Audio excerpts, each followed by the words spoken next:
India US trade deal finally sign हो गई है, इतने समय बाद, इतने लंबे अरसे बाद।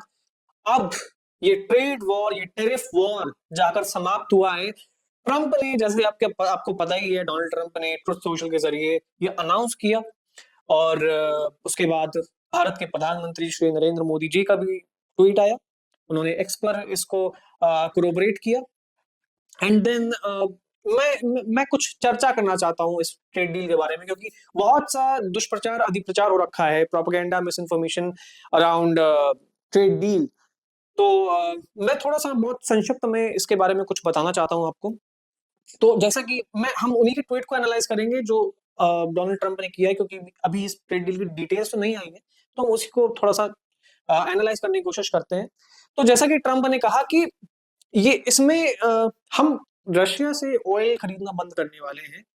We won't be purchasing oil from Russia anymore. तो यहाँ पर एक क्लियर इंडिकेशन है। देखिए, पहला तो ये है कि उसमें ये भी बोला गया है, रशिया और यूक्रेन वॉर को खत्म करने के लिए भारत तेल नहीं खरीदेगा, यानी कि अब रशिया यूक्रेन वॉर खत्म होने वाला है, हम मानकर ऐसा चलते हैं। तो सीधी सीधी बात है, जब रशिया यूक्रेन ऑयल का वॉर खत्म होगा तो रशिया अपने क्रूड ऑयल का प्राइस थोड़ा सा ऊपर करेगा। इट विल इंक्रीज, ऑब्वियस सी बात है ये। और जब वो, हम रशिया से हमेशा से तेल खरीदते रहे, okay, but it increased significantly during corona pandemic, after after Russia attacked Ukraine. ठीक है, प्राइस कम हुआ रशियन क्रूड ऑयल का। उसके बाद हमने रिफाइन करके अलग अलग देशों को बेचा, ईयू को बेचा, इवन यूक्रेन को भी डीजल बेचा। बट अगर रशियन क्रूड ऑयल अगर महंगा होता है, then it is not a viable option. It is not, if it's not a cheaper option for us, we won't be purchasing Russian crude. तो इसका ऑल्टरनेटिव यूएस ने ही खुद दिया है, and that is Venezuelan oil. अब मैं ये भी आपको बता दूं कि वेनेजुएलन ऑयल हम ऐसा पहली बार नहीं लेने वाले हैं, हम दशकों से ले रहे हैं, ये फैक्ट है। हम 2000, आई थिंक 2004 के अराउंड से हम ये वेनेजुएलन क्रूड परचेज कर रहे हैं। And let me tell you a fun fact, 2012 में we were the biggest importer of Venezuelan oil in Asia, surpassing China. आप सोचकर देखिए। तो वेनेजुएलन ऑयल के हम पहले हमेशा से ही बड़े ग्राहक रहे हैं। सैंक्शंस के चलते हमने कुछ कम किया था पिछले कुछ समय में, बट वही बात है कि भारत 40 देशों से क्रूड ऑयल खरीदता है। तो कम ज्यादा हम एक ना एक से कम ज्यादा करते रहते हैं। कभी हम इराक से एक समय पर ज्यादा लेते थे, फिर उनसे कम करके ईरान से कर दिया, फिर ईरान से कम करके हमने रशिया से बढ़ा दिया, अब रशिया से कम करके हम वेनेजुएला पर शिफ्ट हो जाएंगे। उसमें कोई बड़ी बात नहीं है, ये चलता रहता है, ट्रेड डील चलती रहती है। और जब रशिया से हम कम करेंगे ये, तो हमारे जो इंपोर्ट बिल्स है रशिया के ओर से, वो भी कम होंगे।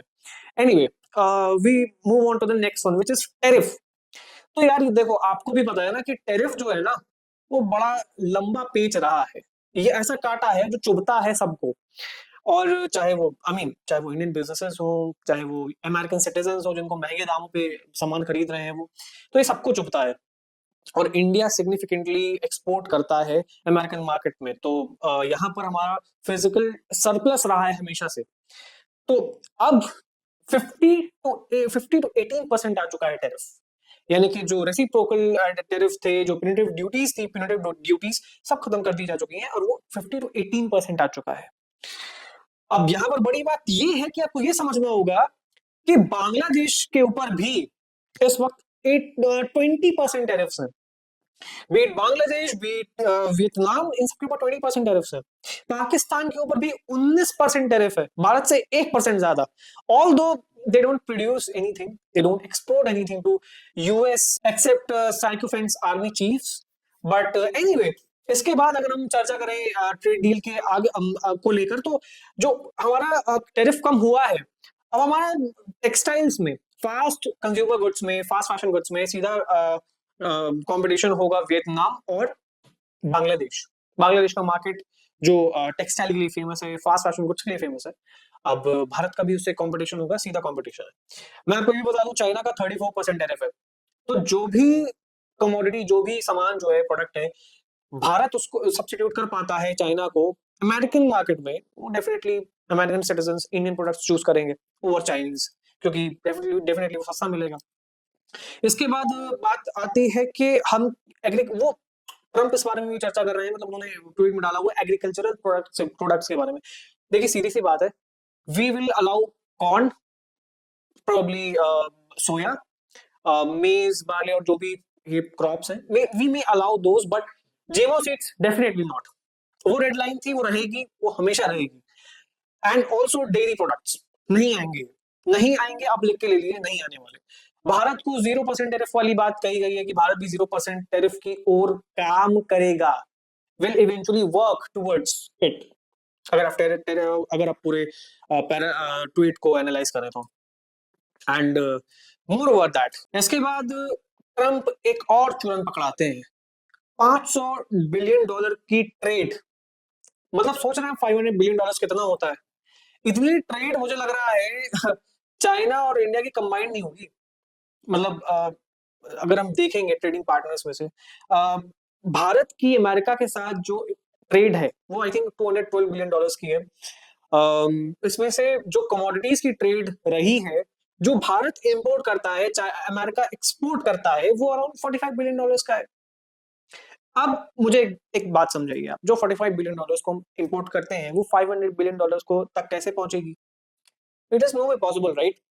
इसका एक ही तरीके से ये पॉसिबल है, या फिर या तो डॉलर क्रैश कर जाए, ठीक है, डॉलर क्रैश कर जाए, डॉलर डी डॉलराइजेशन चल ही रहा है जैसा कि आपको पता ही है, डॉलर क्रैश कर जाए, उसकी वैल्यू क्रैश कर जाए, तो फिर डेफिनेटली वो पॉसिबल है $500 बिलियन, क्योंकि उसकी वैल्यू इतनी कम हो जाएगी, इंडियन रुपी स्ट्रांग हो जाएगा।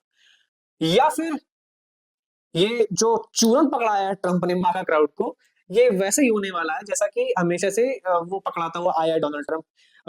Trillions of dollars flowing into American economy through tariffs, right? तो ये वैसे ही चूरन है। अगर ये मतलब या तो डॉलर क्रैश हो या फिर वो चूरन, एज सिंपल एज दैट। वरना $500 बिलियन, यानी कि यहाँ से 10 times, more than 10 times, 11 times, नहीं पॉसिबल नहीं है यार, पॉसिबल नहीं है, क्या बात कर रहे हो?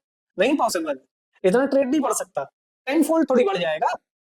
तो बात सिंपल सी वही है कि या तो ये चूरन है या फिर वही उसने अपने ट्वीट में बोल दिया है, भाई देखो डॉलर कोलैप्स हो रहा है, $500 बिलियन का ट्रेड जब होगा तो हमारे पास कुछ होगा नहीं देने के लिए, वो उतने ही कमोडिटीज जाएंगे जितने आज जा रहे हैं, तो हम ज्यादा नहीं बेचने वाले, बट डॉलर की वैल्यू क्रैश होगी। So I think that's it, that sums up his tweet. And जो जो भी लिमिटेड अभी इंफॉर्मेशन है इसके रिलेटेड, बट इतना मैं आपको अश्योर कर सकता हूँ कि एग्रीकल्चर में ही नहीं घुसने वाले, मतलब जीएमओ सीड्स और जितने भी ये ऐसे क्रॉप्स हैं जो हमारी बॉडी को अफेक्ट करेंगे नेगेटिवली, वो नहीं आने वाले। डेयरी प्रोडक्ट्स भी नहीं आने वाले। जो रेड लाइन है वो रेड लाइन रहेगी और उसकी रिस्पेक्ट यूएस को करनी पड़ेगी, तभी ट्रेड डील साइन हुई है। We all know Narendra Modi is our tariff king. He is a hard negotiator, and which is acknowledged by the US president as well. तो मुझे लगता है कि ये दोनों ये मतलब ये रेड लाइन है, इसको क्रॉस नहीं किया है अमेरिका ने, ना इंडिया क्रॉस करने देगा।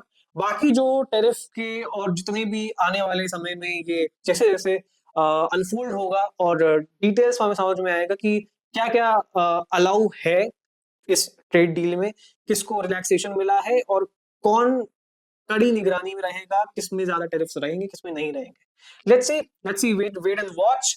और मैं बस यही बोलूंगा आपसे, भारत के लिए बहुत बड़ी खुशखबरी है, क्योंकि हमारी बड़ी मार्केट है अमेरिका में।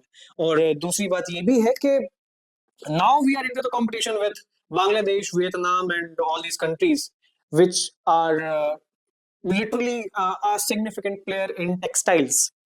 तो अब हम उनसे भी कम्पीट करेंगे, एंड हमारे लिए नया वो जो मार्केट है, अमेरिकन मार्केट जो ब्लॉक हो रहा था, अब वो खुल चुका है वापस से। And we will again be playing on the same field जहां पर ये सारे खेलते हैं।